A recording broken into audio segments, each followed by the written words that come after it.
Hi, my name is Grace Islas, and this is our project on Raman spectroscopy. The Raman spectroscopy was introduced in 1928 by Dr. C.V. Raman. Returning from an educational trip to London, Dr. Raman became fascinated with learning why the Mediterranean Sea possessed its deep blue color. After further research, Raman was able to explain the reasoning that was due to the scattering of sunlight by water molecules. This research launched his passion of light scattering research. After dedicated research of light scattering by primarily liquids, Dr. C.V. Raman and his group credited the Raman effect in 1928. The Raman effect is the phenomenon of a change in frequency of light when it's scattered by polyatomic molecules. The figure to the right provides the fundamentals of Dr. Raman's experiment with scattered light. By the late 1930s, Raman spectroscopy was introduced as a chemist's tool for chemical analysis of organic and inorganic compounds. Raman spectroscopy provides information on the energy of the vibrational levels of any excited electronic state. All right, so hi, my name is Ortiz, and for this portion of the project, I'll be explaining resonance Raman spectroscopy and its correlations to Chem 112. Resonance Raman spectroscopy correlates to some of the topics that we've seen in Chem 112, particularly the harmonic oscillator model and Morse potential. The harmonic oscillator model is an approximated look at the vibrational motion of any diatomic molecule that typically does not consider the possibility of a molecule disassociating over an interlink between atoms. Wow, the Morse potential includes the possibility of a bond breaking between diatomic molecules, and that is reflected in the difference of V of x values or potentials for the Hamiltonian operator. Here on the slides, we show that the Hamiltonian for the harmonic oscillator is different, and note the difference between the V of x values, whereas the standard harmonic oscillator potential has a V of x value that is k over 2x squared, while the Morse potential is a V of x value that is d over parentheses 1 minus e raised to the negative bx close parentheses squared, where d and b are approximated in order to fit whatever model it is of diatomic molecules. The significance of the different potentials is depicted here graphically, right to the side, where the energy bands for differing energy states are equally spaced for the standard harmonic oscillator, whereas when the Morse potential is introduced, the energy bands begin to compress together as the quantum number V is increased. And that is the blue line on the side. Morse potential, as you can see, is below each of the harmonic oscillator ones, and the harmonic oscillator ones are equally spaced for the most part, but mathematically they are. Resonance Raman spectroscopy particularly looks at the energy gaps in the models through Stokes and anti-Stokes Raman scattering.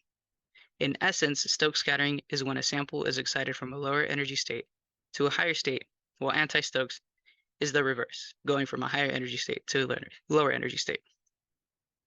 The difference in energy for these Raman scatterings provides an intensity to the change in energy states. All molecules will show some vibrational motion, even if it only lasts for about a picosecond, which makes resonance Raman spectroscopy useful experimentally to analyze unknown samples.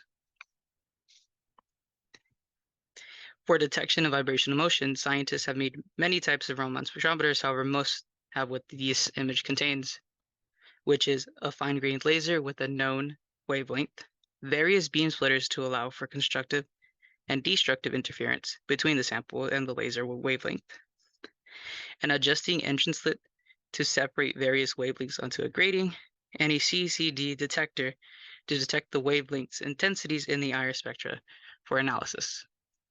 And it's important to note as well that many of these things are changed in order to detect each sample, because Raman spectroscopy, resonance Raman spectroscopy, is really, really sensitive. Now, after the CCD detects the intensity for the wavelengths, it's able to plot them respectively to the intensity, and we get these types of graphs. Here are some examples of these plotted together for various types of samples, and all these peaks in the graphs are related to different vibrational motions between atoms and their bonds in the whole molecule. So you can technically find out which molecule you have in your sample, as shown in the cyclohexane one to the right.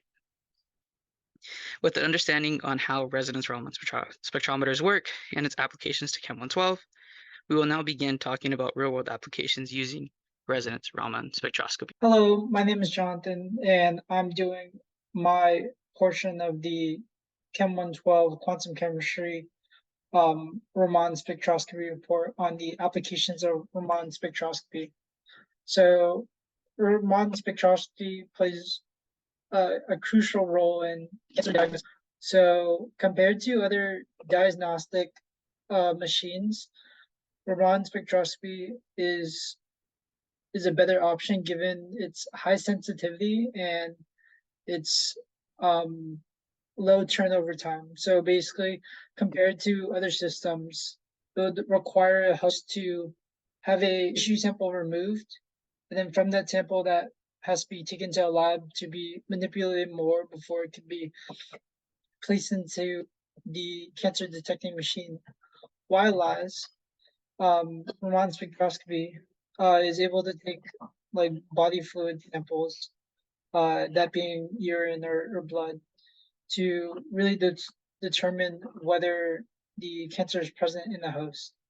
So going back to our graph, we can see that these are normal levels of a healthy host, while as the Raman spectroscopy, as reported in Jose's slide, about how there's like fluctuations like within um the graph data could be used to determine whether the host has cancer or not. All right, thank you.